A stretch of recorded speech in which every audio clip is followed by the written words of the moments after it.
ஒருவர் நபருக்கு திருமணம் தாமதமாக வேண்டும் எனில் ராசிக்கும் லக்னத்திற்கும் 2, 5, 7, 8 இந்த இடங்கள்லாம் கொஞ்சம் பாதிக்கப்பட்டிருந்தால் திருமணம் தாமதமாகும். களத்திர காரகனான சுக்கிரன் பாதிக்கப்பட்டிருக்கணும். லக்னத்துக்கு 2ஆம் இடத்துல 8ஆம் இடத்துல செவ்வாய் இருந்து அந்த 8ஆம் இடம் பாதிப்பு நேராக 2ஆம் வீட்டை தொடர்பு கொள்வார். அப்படியே 7ஆம் இடத்தை பார்த்தீங்கன்னா சனியுடைய 10ஆம் பார்வை 7ஆம் இடத்துக்கு இருக்கும்.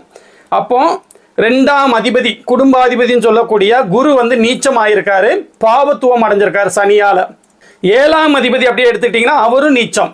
அப்படியே 5ஆம் அதிபதினு எடுத்துக்கிட்டிங்கன்னா புதன், அவர் வந்து பார்த்தீங்கன்னா 10ஆம் இடத்துல அமர்ந்திருந்தா கூட அவருக்கு பிடிக்காத செவ்வாயுடைய வீட்டில் பகை பெற்று பாவத்துவ அமைப்புகளில் இருக்காரு. செவ்வாய் வீட்டில் சனியின் நினைவு, அவருடைய 5ஆம் பாவகத்துக்கு 6ல் மறைஞ்சு உக்காந்துருப்பார். இந்த அளவுக்கு நெகட்டிவ் இருக்கும். களத்திர காரகன் சொல்லக்கூடிய சுக்கிரன் அமாவாசை சந்திரனோட 1 டிகிரி இணைஞ்சிருக்காருங்க. உத்திர காரகன் வந்து நீச்சமாயி பாவத்துவ அமைப்புகளில் இருக்கிறாரு.